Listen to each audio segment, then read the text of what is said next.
नमस्कार, आप देख रहे हैं यू न्यूज यूपी और मैं हूं राहुल सिंह। यूपी गुनाह में गुनाह की एक और सच्ची सनसनीखेज खबर लेकर मैं आपके सामने हाजिर हूं। यूपी के कौशाम्बी जिले की पुलिस ने एक सनसनीखेज हत्याकांड का 12 दिनों बाद खुलासा किया और जिस तरह से पुलिस ने इस खुलासा को किया, कौशाम्बी पुलिस की तारीफ करनी बनती है। दरअसल करीब 12 दिन पहले यानी 15 अप्रैल को कौशाम्बी पुलिस को प्रयागराज कौशाम्बी हाईवे जो है, इस हाईवे पर जो है एक महिला की लाश एक बक्से के अंदर बंद पड़ी मिली थी। आसपास के लोगों से पूछताछ की गई तो पता चला कि एक कार यहां रुकी थी जिसने इस बक्से को निकालकर हाईवे के किनारे फेंक दिया और उसके बाद वो वहां से चली गई। अब तब से पुलिस इस पूरे हत्याकांड की गुत्थी को सुलझाने में जुटी थी कि आखिरकार ये महिला कौन है, किसने इसको मारा, किस तरह से मारा और कैसे यहाँ पर लाश को फेंका गया। आसपास के कई जगहों पर महिला के बारे में जानकारी जुटाने की कोशिश की गई, लेकिन महिला का पहचान नहीं हो पाई थी। इस दौरान जहां पर लाश फेंकी गई थी वहीं से पुलिस को एक बोतल भी मिलती है, वो भी शराब की बोतल। अब ये शराब की बोतल हत्यारे ने शायद सपने में भी नहीं सोचा था कि आखिरी पैग जो है उसके लिए मुसीबत बन जाएगा और 12 दिन बाद उसके पाप का पर्दा फाश हो जाएगा। उस शराब की बोतल की मदद से पुलिस जो है, कौशाम्बी पुलिस 160 किलोमीटर दूर कानपुर जिले में पहुंचती है और कानपुर जिले से पुलिस उस हत्यारे तक पहुंच जाती है जिसने एक महिला जिसकी लाश ट्रंक में यानी लोहे के बक्से में भरी पड़ी थी उसको खोज निकालती। कभी कभी एक छोटी सी चीज पूरे हत्याकांड के राज को खोल कर रख देती। कौशाम्बी के हाईवे किनारे बक्से में मिली एक लाश 12 दिन तक पुलिस के लिए पहेली बनी रही। ना कोई पहचान, ना कोई सुराग, बस एक बंद बक्सा और अंदर छिपा खौफनाक सच। लेकिन फिर पुलिस की नजर पड़ी एक शराब की बोतल पर जो बक्से के जस्ट पास में पड़ी थी। बोतल पर लगा था एक छोटा सा टैग और यह बना सबसे बड़ा सुराग। यहीं से शुरू हुआ सिलसिला जिसने सीधे पुलिस को पहुंचा दिया कातिल तक। और जब सच सामने आया तो हर कोई हैरान रह गया। ये कातिल कोई ऐरा गैरा आदमी नहीं था, ये कातिल इस महिला का पति था और ये महिला इस शख्स की दूसरी पत्नी थी जिसको इसने अपने परिवार वालों से छुपा कर रखा था। यानी ये एक अवैध रिश्ता था जिस पति ने मान्यता तो दी, मंदिर में शादी की थी, लेकिन इसके बारे में अपने घर वालों को नहीं बता रखा था क्योंकि ये पहले से ही एक शादीशुदा व्यक्ति था। अब अपने पहली पत्नी पहले शादी को बचाने के लिए इस पति ने अपनी पत्नी को बड़ी बेदर्दी से मौत की घाट उतारा था। ये जो महिला थी ये अमेठी जिला की रहने वाली थी और प्रेम प्रसंग में इस कदर दीवानी हुई कि इन्हें ये ध्यान नहीं रहा कि जिस शख्स से वो ध्यान का मतलब सोचा नहीं, जिस शख्स से वो अपना समझ रही, जिस शख्स से वो शादी कर रही हैं कि वो क्या पहले से शादीशुदा है या नहीं है, इस बारे में जानकारी नहीं की और यही बाद में इनके लिए बड़ी मौत की वजह बन गया। आखिरकार ये कैसे पूरा पुलिस ने खुलासा किया, शराब की बोतल, एक छोटी सी बोतल कैसे 12 दिनों बाद, शायद मुझे लगता है अब तक तो हत्यारे ने सोच लिया होगा अब पुलिस उस तक नहीं पहुंच पाई, उसका राज हमेशा के लिए राज रह जाएगा और कभी पुलिस उस तक ढूंढ ही नहीं पाएगी। लेकिन एक छोटी सी गलती, एक आखिरी पैग जो है कि इतना बड़ा काम किया है, एक घूंट मार लेता हूं, वो घूंट मारना इसके लिए मुसीबत बन गया और 12 दिनों बाद कौशाम्बी पुलिस ने शराब की बोतल से इसे ढूंढ निकाला। कैसे सब कुछ हुआ हम आपको सिलसिलेवार तरीके से बताएंगे ताकि पूरा घटनाक्रम आपको समझ में आए और पूरी कहानी पता चले कि किस तरह से किस बेदर्दी के साथ इसने अपनी दूसरी पत्नी को मौत के घाट उतारा था। साथ में इसके साथ जो शख्स शामिल है उसने क्यों इस पूरी वारदात में शामिल किया, वो मदद की, वो भी हम आपको बताएंगे। सबसे पहले एक छोटी सी अपील, अगर आपको हमारी खबर अच्छी लगती है, आपको लगता है कि सही तरीके से हम और सही ऐसी खबरें दिखा रहे हैं जो आपको अलर्ट कर रही हैं, तो आप हमें आर्थिक तौर पर सहयोग कर सकते हैं अपनी इच्छा अनुसार, अपने सामर्थ्य अनुसार। अगर जैसे कि हमारे इन दर्शकों ने हमें मदद की आर्थिक तौर पर, हम इन सभी के आभारी हैं। इसी तरह से आप अपना सहयोग देते रहें। तो अगर आप भी देना चाहें तो हमारा फ़ोन पे नंबर स्क्रीन पर फ्लैश हो रहा है, इस नंबर पर आप अपनी खुशी से, अपने सामर्थ्य से, अपनी क्षमता अनुसार हमें आर्थिक तौर पर मदद भेज सकते हैं। हम आपके आभारी रहेंगे। साथ ही अगर आपको खबरें हमारी पसंद है, आप इंस्टाग्राम पर रील के माध्यम से हमारी खबरें देखना चाहते हैं, छोटी-छोटी खबरें देखना पसंद करते हैं, तो हमें इंस्टाग्राम पर भी फॉलो कर लीजिए। यू न्यूज़ यूपी डालेंगे, वहाँ पर आपको हमारा चैनल मिल जाएगा, जहाँ पर हम छोटी खबरें बनाकर डालते हैं और यूट्यूब में पूरी विस्तार से खबरें होती हैं। तो चलिए अब हम इस खबर के बारे में आपको बताते हैं कि किस तरह से यूपी के कौशाम्बी जिले की पुलिस ने 12 दिनों बाद एक सनसनीखेज हत्याकांड का खुलासा किया, जिसके बारे में लगभग ये माना जा चुका था कि शायद अब इसका खुलासा नहीं हो पाएगा। ये खबर जो है कहां से शुरू होती है, सबसे पहली बात है ये कौशाम्बी जिले में प्रयागराज कानपुर नेशनल हाईवे, यहां पर कोखराज थाना क्षेत्र है। इस कोखराज थाना क्षेत्र के पास हाईवे के पास ये कल्याणपुर गांव है और यहां से एक सर्विस रोड गुजरती है जो हाईवे के ऊपर चढ़ती है। इस सर्विस रोड पर 15 अप्रैल की रात एक लोहे का बक्सा जो है पुलिस को मिलता है। इस लोहे का बक्से के बारे में जो बड़ा भारी बक्सा था, ये हाईवे के किनारा पड़ा था। कुछ लोगों ने ये देखा कि एक कार रुकती है, उस कार ने इस लोहे के बक्से को उतारा और सर्विस रोड पर फेंक दिया। इसके बाद जो है कार सवार जो आदमी थे वो फरार हो जाते। लोगों को संदेह हुआ, लोगों ने तुरंत ही इस बात की जानकारी जो है कौशाम्बी पुलिस को दी। कौशाम्बी पुलिस की टीम मौके पर पहुंचती है, उन्हें बक्सा दिखता है। बक्से को बड़ी ही अच्छी तरीके से पूरी तरीके से पैक किया हुआ था। बक्सा खोला जाता है तो एक तेज बदबू के साथ जो है पुलिस का सामना होता है। बक्से के अंदर जो है पॉलीथीन पूरी तरीके से किसी चीज पर ऊपर लपेटी गई थी। जब उस पन्नी को खोला गया तो उसके अंदर मिली एक महिला की लाश देखते ही हड़कंप मच गया।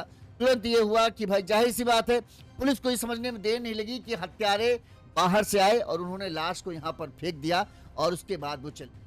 अब ऐसे में पुलिस को यह था कि जल्द से जल्द सबसे पहली बात महिला की पहचान की जाए, क्योंकि बक्से के अंदर सिर्फ लाश थी, उसके अलावा कुछ भी नहीं था। हाँ, महिला के हाथ में एक टैटू जरूर बना था, लेकिन उस टैटू से भी पुलिस कुछ खास पहचान नहीं कर पाई थी कि आखिर ये महिला है कौन। पुलिस ने शव को कब्जे में लिया, कब्जे के लेकर पोस्टमार्टम के लिए भेजा। वहीं जो है एक टीम जो है फॉरेंसिक टीम को बुलाई गई। जो फॉरेंसिक टीम जहां बक्सा मिला था उसके आसपास जो है जांच पड़ताल करना शुरू कर देती है। साथ में जो पोस्टमार्टम रिपोर्ट है उसका भी पुलिस इंतजार कर रही होती है। करीब जब फॉरेंसिक टीम जो जांच पड़ताल कर रही थी जहां से बक्सा मिला था, वहां से पुलिस को एक शराब की बोतल भी बरामद होती है।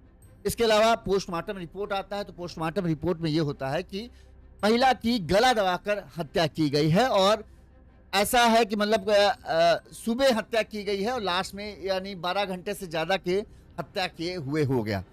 अब पुलिस को ये होता है सबसे पहले महिला की पहचान करना। महिला की पहचान करने में पुलिस जुटी रहती है, आसपास के थानों से संपर्क करती है, लेकिन कहीं से इस उम्र की महिला जो 30 से 35 साल के आसपास की महिला हो की पहचान हो पाए या इस तरह के महिला के लापता होने की कहीं कोई सूचना नहीं मिली थी। अब पुलिस को था कि आखिरकार ये महिला है क्या। लगातार 12 दिनों से पुलिस की 3 टीमें जो हैं इस हत्याकांड, इस महिला के हत्याकांड की जो मतलब कहें जांच में जुटी थी कि किसी तरह से इस महिला का खुलासा हो। 12 दिनों तक सैकड़ों सीसीटीवी फुटेज चेक किए गए। बक्से के पास पड़ी शराब की बोतल जो है पुलिस को पहले तो पुलिस ने सीसीटीवी वगैरह चेक किए, जांच पड़ताल की, मोबाइल सर्विलांस, इन सब का पता किया, लेकिन कहीं कुछ पता नहीं चल पाया। तो पुलिस ने फिर एक बार ये देखा कि फिर से 10-12 दिन निकल गए, जब फिर लगा कि यार इस तरह से खुलासा नहीं हो पाएगा, लिहाजा एक बार फिर से चीजों को देखा जाए। तो देखा गया शराब की बोतल पर अभी तक पुलिस ने कुछ ज्यादा खास वो नहीं किया। इसके बाद आप देखते होंगे शराब की बोतल पर एक क्यूआर कोड लगा होता है। हर शराब की बोतल पर क्यूआर कोड होता है। उस क्यूआर कोड से ये पता चल जाता है कि ये शराब बोतल जो है किस ठेके के पास गई होगी, क्योंकि हर एक का अलग अपना टैग होता है। तो उस टैग से पुलिस को ये पता चला, जब उस टैग को पुलिस ने स्कैन किया तो बोतल जो है कानपुर स्थित एक शराब ठेके के पास की निकली कि यहां से इस बोतल को लिया गया है। पुलिस कौशाम्बी पुलिस की टीम तुरंत ही कानपुर पहुंचती है और जिस दुकान के से वो टैग था अटैच, उस टैग को लेकर उस दुकान पर पहुंचती है।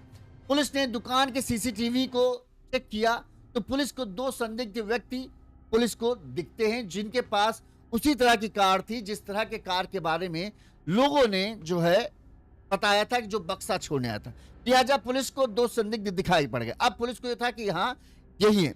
इसके अलावा पुलिस ने फुटेज के माध्यम से जो है इनके बारे में जानकारी की तो पता चला कि जो हर्ष, इसमें से एक हर्ष खयानी है और दूसरा का नाम है यश गुप्ता। हर्ष खयानी जो है गोविंद नगर का रहने वाला है और इसका नाम है हर्ष खयानी उर्फ बिट्टू। और वहीं इसका दोस्त है जो यश गुप्ता, ये यशोदा नगर का रहना है। ये दोनों कानपुर के ही रहने वाले हैं। मुखबिर से जब सूचना मिली तब पता चलता है कि हाँ, जो हर्ष है इसका किसी महिला के साथ चक्कर चल रहा था। उसकी फोटो भी बरामद होती है पुलिस को। अब जब फोटो से मिलान करते तो जो डेड बॉडी वाली महिला होती है वो सेम टू सेम मिल जाती है। पुलिस को समझ में आ जाता है कि ये महिला कौन है। पुलिस को पता चलता है जिस महिला की लाश उन्हें मिली उसका नाम है मोनिका वर्मा और वो अमेठी जिले की रहने वाली है और एक एनजीओ चलाती थी और हर्ष खयानी की पत्नी है। और हर्ष खयानी के परिवार को इसके बारे में कुछ भी पता नहीं। इसके बाद जो है पुलिस, जो कौशाम्बी पुलिस की टीम जो है वो हर्ष खयानी और यश गुप्ता को 27 अप्रैल को सोमवार को मुखबिर सूचना के आधार पर जो है खोजरापुर गांव के पास से जो है गिरफ्तार कर लेती है हर्ष और उसके दोस्त यश को। और खोजरापुर गांव कहाँ है? ये कौशाम्बी जिले में ही गांव है। अब आप सोचेंगे ये कानपुर में थे तो खोजरापुर गांव क्यों आए, तो वो हम आपको आगे बताते हैं। पुलिस ने इन दोनों को गिरफ्तार कर लिया। इसके बाद पुलिस ने जब इन दोनों से पूछताछ शुरू की तो इन्होंने अपना गुनाह कबूल कर लिया। इनकी निशानदेही पर बरीपुर रोड नाले के पास से एक कत्थई रंग का हैंडबैग बरामद हुआ जो मोनिका का था, जिसमें मोनिका के कागज पत्तर और पैसे वगैरह रखे थे। इसके अलावा महिला के 2 mobile, Aadhaar card, PAN card, driving licence और हेल्थ कार्ड, ये सब उस पर्स से मोनिका वर्मा के मिले, जिससे ये होगा कि हाँ, ये लाश जो है वो मोनिका की है। इसके बाद पुलिस ने पूरी पूछताछ शुरू की तो यश ने बताया कि हमने बस मदद की थी, जो कुछ भी मामला है वो हर्ष का है क्योंकि हर्ष की ही ये पत्नी थी। अब हर्ष से जब पुलिस सख्ती से पूछताछ करती है तो हर्ष बताता है कि दरअसल मोनी वर्मा उसकी दूसरी पत्नी थी। पिछले 3 सालों से हमारा प्रेम प्रसंग चल रहा था और मोनी जो है एक एनजीओ में काम करती थी। हमारी दोस्ती मुलाकात हुई और धीरे धीरे हमारी बातचीत होने लगी तो हम एक दूसरे को पसंद करने लगे।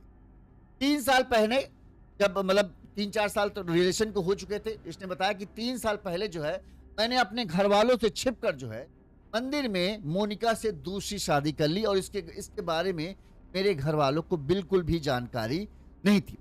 मोनिका से शादी करने के बाद मैंने अपने घर से अलग शारदा अपार्टमेंट में जो है किराए का कमरा लिया और यहाँ पर मैंने मोनिका को रख दिया। वहीं मैं अपने पहली पत्नी और माता पिता के साथ जो है कानपुर के दबौली में रहता था। अब सब कुछ ठीक चल रहा था। 3-4 साल गुजर चुके थे। इस दौरान जो है अभी हाल फिलहाल से मोनी जो है वो लगातार मुझ पर इस बात का दबाव बना रही थी कि मुझे तुम्हारे परिवार से मिलना है और मैं अब तुम्हारे परिवार के साथ रहना। शायद मोनी को हर्ष ने ये नहीं बताया था कि उसकी शादी हो चुकी है। अब वो किसी तरह से बस उसको गोली देता रहता था कि अरे हमने लव मैरिज की, हमारे घर वाले मानेंगे नहीं, ऐसा है वैसा है। मोनी का ये कहना था कि अब शादी के 3-4 साल हो गए हैं तो अब भले माता ना भी नाराज हो, क्या करेंगे, अब हमें अपने बहू की तरफ स्वीकार करना ही पड़ेगा और हम चाहते हैं कि हम तुम्हारे घर वालों से मिले, तुम्हारे घर वालों के साथ रहें। और इस बात की मोनी ने जिद पकड़ रखी थी। अब हर्ष को ये लग रहा था कि अब वो क्या करे। मोनी की जिद लगातार दिनों दिन बढ़ती जा रही थी और मोनी धमका भी रही थी, तुम हमसे नहीं मिला रहे हो तो कहीं कुछ गड़बड़ तो नहीं, कहीं कुछ बात है। अब हर्ष को लग रहा था कहीं ऐसा ना हो किसी दिन मोनी अकेले ही उसके घर पहुंच जाए तो उसका भारा भंडा भोर हो जाएगा। उसकी पहली पत्नी ये देख लेगी तो पहली पत्नी उसे छोड़ देगी, आस पड़ोस में उसकी बदनामी होगी। और इन तमाम सामाजिक पहलुओं को ध्यान में रखकर हर्ष जो है ये उलझन में था तो अब करे तो क्या। लिहाजा इसे लगा कि अब समाज में बेइज्जती, अपने पत्नी अपने बच्चों को बचाने का एक तरीका है कि किसी तरह से जो है हम मोनी को रास्ते से हटा दें, तभी हम इससे बच सकते हैं। लिहाजा 15 अप्रैल को जो है हर्ष ने एक लोहे का बड़ा बक्सा, कुनैन की गोलियां और पॉलीथीन बड़ी खरीदी और उसे लेकर पहुंच गया सीधे जो शारदा अपार्टमेंट है वहां पर। यहाँ पर मोनी ने पूछा भी कि ये सब क्यों के लिए गाँव लेके जाना, इसीलिए लेके आया है। अब इस दौरान हर्ष कहता है कि जब 15 अप्रैल को सब मैं पहुंचा घर पे, इस दौरान जो है मोनी अपना काम वाम करने में जुट गई। जैसे ही मुझे मौका मिला मैंने उसे बिस्तर पर गिरा दिया और फिर उसका गला दबाकर बेदर्दी से, जब तक वो मर नहीं गई तब तक मैं उसके गला दबाए रखा, उसके गले कसता रहा और उसे मौत के घाट उतार दिया। इसके बाद फिर मैंने उसकी लाश को एक पॉलीथीन में भरा। पॉलीथीन में भरने के बाद मैंने उसकी लाश को उस लोहे के बक्से में भरकर बंद कर दिया। इसके बाद मेरा यश गुप्ता जो दोस्त था, मैंने उसे पैसों को लालच दिया कि तुम्हें मेरे साथ जो है इस डेड बॉडी को ठिकाने लगाना है, बस इसमें मेरी मदद करो और तुम्हें मैं अच्छा खासा पैसा दूंगा। जिस पर यश गुप्ता तैयार हो जाता है। हर्ष और यश दोनों बक्से को गाड़ी में रखकर जो है कानपुर से, सोचिए कानपुर से 160 किलोमीटर दूर कौशाम्बी आते हैं, क्योंकि इनको अंदाजा था कि अगर हम 100, 150, 200 किलोमीटर दूर फेंक देंगे लाश को तो पुलिस इतनी दूर तक तो नहीं ट्रैक कर पाएगी हमको, ऐसे में हमारे बचने की संभावना बहुत बढ़ जाएगी। लिहाजा इन्होंने जो है कुनैन की गोली डालकर जो है उस लाश को ये प्रयागराज कानपुर नेशनल हाईवे से आते हैं, कौशाम्बी जिले में आते, करीब 160 किलोमीटर का सफर तय करते हैं और यहाँ पर कौशाम्बी में हाईवे किनारे सुनसान जगह देखकर इन्होंने बक्सा निकाला और उसे फेंक दिया। इस दौरान बक्सा फेंकने के बाद थोड़ी दूर जब आगे चलते हैं तो इन्होंने जो मोनी का हैंडबैग था उसे भी झाड़ियों में फेंक दिया, ताकि कहीं कोई सबूत जो है उनके उसमें न रह जाए कि पुलिस उन्हें पकड़े और बाद में ये हो कि ये देखो ये चीज तुम्हारे पास से बड़ी। लिहाजा हर्ष ने अपने पास से हर चीज जो मोनी की थी सबको ठिकाने लगा दिया था कि कहीं कोई पता ना कर पाए कि हर्ष और मेरा कोई रिश्ता है। इन्हें लगा कि सब कुछ ठीक, लेकिन इस दौरान जब ये लाश को फेंक रहे थे तो कुछ लोगों ने इन्हें उस ट्रंक को निकालकर झाड़ियों में फेंकते देख लिया। और जब आजकल बक्सा, बैग, ये सब चीजों में अक्सर लाश मिलने की खबर आती रहती तो लोगों को शक हो गया। लोगों ने तुरंत ही इस बात की सूचना पुलिस को दे दी। पुलिस आई, तब तक तो ये निकल गए थे, खैर, लेकिन इसके बाद पुलिस जो है इनको मतलब तलाश में जुट जाती है। जब ये खबर ये घर कानपुर आ जाते हैं, इस दौरान ये देखते हैं अगले दिन पेपर में ये खबर छपती है कि कौशाम्बी में हाईवे किनारे एक लोहे के बक्से में जो है एक महिला की लाश मिली। तब इन्हें लगता है कि कहीं इनका राज खुल ना जाए, लिहाजा चुपचाप कुछ दिन तो ये रहे। कुछ दिन इनके पास पुलिस पहुंची नहीं तो इन्हें लगा शायद पुलिस इन्हें ढूंढ नहीं पाएगी। तो अब इनको ये था कि कहीं ऐसा ना हो कि पुलिस हाईवे किनारे खोजते खोजते जो मोनी का बैग है उसे खोज ले। अगर मोनी के पता पुलिस खोज लेगी तो मोनी की अमेठी पहुंच जाएगी, वहां से हर्ष के बारे में कोई ना कोई तो बता ही देगा कि हाँ मोनी का हर्ष के साथ प्रेम प्रसंग चल रहा था और वो उसके साथ रहती थी, इसलिए पुलिस हर्ष तक पहुंच सकती। लिहाजा उस बैग को दोबारा हासिल करने के लिए कि वहां से हटा देते हैं ताकि कौशाम्बी पुलिस को वो बैग मिल ना पाए और वो कहीं और उस बैग को ठिकाने लगा देगी। लिहाजा वो उस बैग को ढूंढने वहां दोनों गए थे। इस दौरान जो है पुलिस को भी, कौशाम्बी पुलिस को मुखबिरों से ये सूचना मिल जाती है कि जिन दो लोगों को आप ढूंढ रहे थे कानपुर में, वो लोग जो है कौशाम्बी गए हुए हैं 27 तारीख को। पुलिस ने जहां से ये बैग खोजने आते वहीं पर से इनको दबोच लिया और गिरफ्तार कर लिया और इसके बाद से इनकी निशानदेही पर पुलिस ने वो बैग भी बरामद कर लिया है और अब पूरे हत्याकांड का खुलासा। तो शराब का एक टैग जो है इसने हर्ष की पूरी प्लानिंग को फेल कर दिया। जिस सच को वो अपनी पत्नी, अपने परिवार, अपने माँ बाप से छुपाना चाहता था, अब वो सच जो है उस माँ बाप और पत्नी के सामने और भयावह तरीके से आएगा कि दूसरी पत्नी थी तो थी, लेकिन अब तुम्हारा पति, तुम्हारा बेटा एक हत्यारा भी है। पहले उसने रिश्तों की मर्यादा को नांगा, पत्नी के साथ बेवफाई की, पहली पत्नी के साथ दगा किया, धोखा दिया और फिर अपने पाप को छुपाने के लिए उसने एक और बड़ा पाप किया, उस महिला की हत्या कर दी। अब हर्ष और यश गुप्ता को सलाखों के पीछे भेज दिया गया है।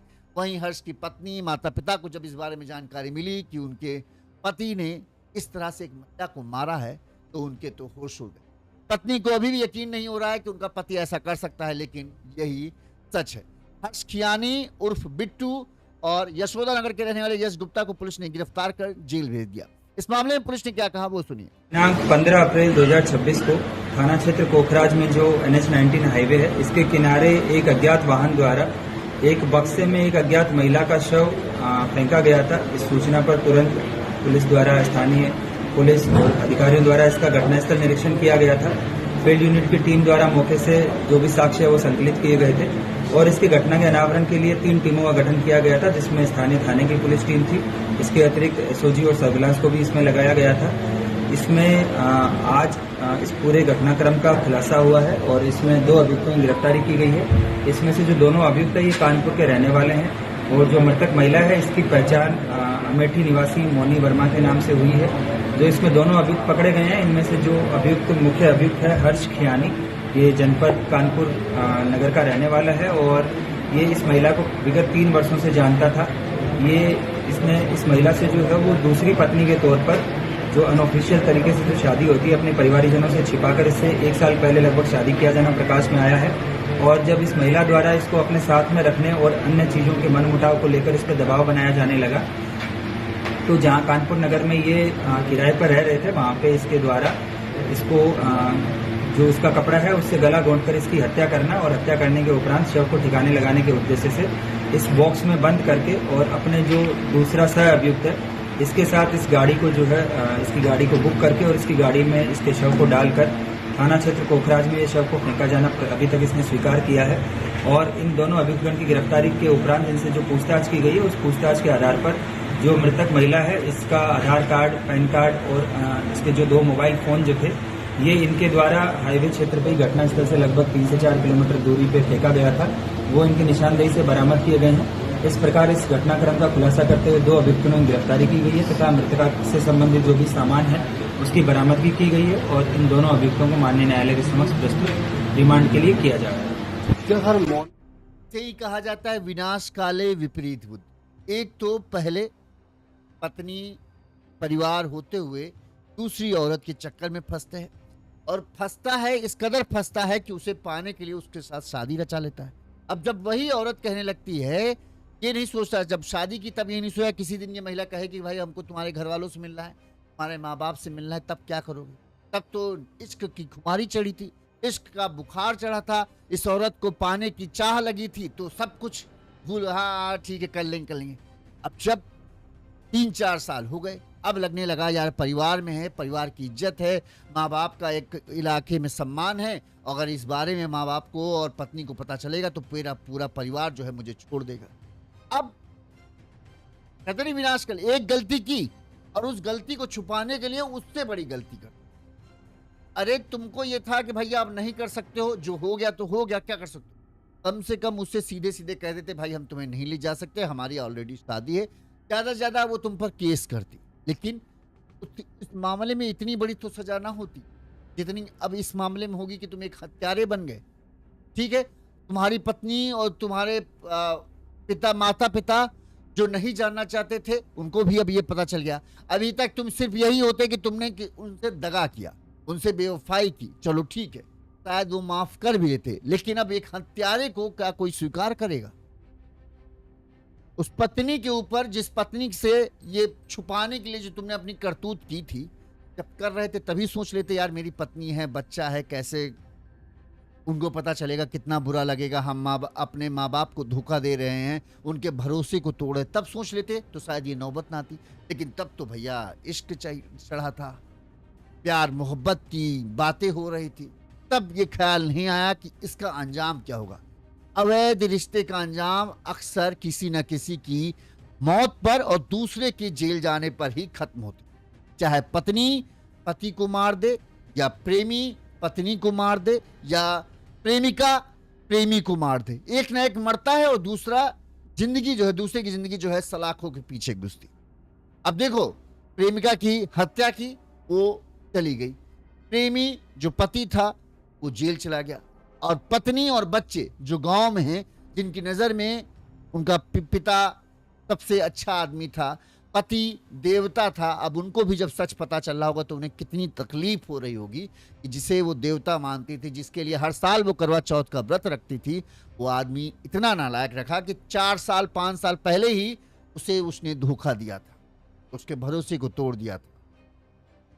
यही है भैया, माफी मांग लेते हाथ जोड़ के, नहीं कर सकते, हमसे गलती हो गई, कुछ भी होता, चलो पत्नी इतनी शायद कुछ दिन बाद माफ कर देती तुमको कि हाँ भाई अब हम नहीं लेकर सकते, हमारी शादी है, जो हो गया उस समय हम बहक गए, गलती से हमसे हो गया, तो शायद कहीं कुछ संभावना बचती। लेकिन अब तो जिंदगी सलाखों के पीछे गुजरेगी।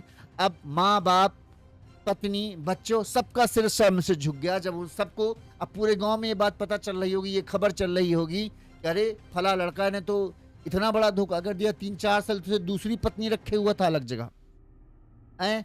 सबको घर वालों को लगता था पति कमाने जा रहा है बाहर, मेहनत कर रहा है, और वहां पर वो रंगरेलिया मना रहा था, दूसरी औरत को रख रहा था।